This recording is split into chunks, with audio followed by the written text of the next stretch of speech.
நீங்க ஒரு successful magician 20 வருஷம் எக்ஸ்பீரியன்ஸ் இருக்குது. ஸோ ஃபினான்ஷியலா இது எவ்வளோ ஒரு எக்ஸைட்டிங்கான ஃபீல்ட். ஏன்னா பார்த்துட்டு இருக்கிற நெறைய பேர் வந்து இத பத்தி இது கூலா இருக்குது. நான் இத பண்ணலாம்னு யோசிக்கலாம். பட் அவங்களுக்கு வந்து அது எவ்வளோ ஃபினான்ஷியலா ரிவார்டிங்கா இருக்கும்னு ஒரு கொஸ்டின் இருக்குல்ல. அதுக்காக தான் நான் இத கேட்க வரேன். இல்ல மெஜிஷியன் எடுத்துட்டோம்னா நெறைய பேர் இருக்காங்க சார். நம்ம ஒருத்தர் 2 பேர்லாம் சொல்ல முடியாது. ஏகப்பட்ட பேர் இருக்காங்க. அது எந்த அளவுக்கு நம்ம சேலஞ்சிங்கா அந்த ஃபீல்ட நம்ம கையில எடுத்து கொண்டு போறோங்கிறதுல தான் இருக்கு. நம்ம கேர்லெஸ்ஸா இப்ப நம்ம வேற ஒரு ப்ரொஃபைல வச்சுக்கிட்டு இத வந்து சப்ஸ்டிட்யூட்டா நம்ம ஒர்க் பண்ணாலும் சரி, இல்ல இதுவே ஃபுல் ஃப்ளெட்ஜ்டா ஒர்க் பண்ணாலும், நம்ம எப்படி பீப்பிளோட நம்ம கனெக்ட் ஆகுறோங்கிறது தான் முக்கியம். நம்ம மேஜிக் தெரிஞ்சாச்சு, ரைட் ஓகே.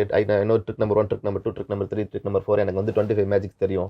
நான் என்டர்டெயின் பண்றேன் அப்படின்னாலுமே, அது எந்த அளவுக்கு அங்க பீப்பிள்ட்ட பிரசன்ட் பண்றோங்கிறது ஒன்று இருக்கு. அத வச்சு தான் நம்மளுக்கு next level of the contact develop ஆகும். இப்போ ட்ரெண்டிங் வந்து எல்லாமே உங்களுக்கு சோசியல் மீடியா இருக்கனால இன்னும் நெறைய பேருக்கு யூஸ் ஆகுது. அதிலேயே வந்துட்டு உங்களுக்கு இன்னொரு கொஸ்டின் அரைஸ் ஆகலாம். யூடியூப்லாம் பார்க்குறோம். யூடியூப்லலாம் மேஜிக் ஷோ பண்றாங்க.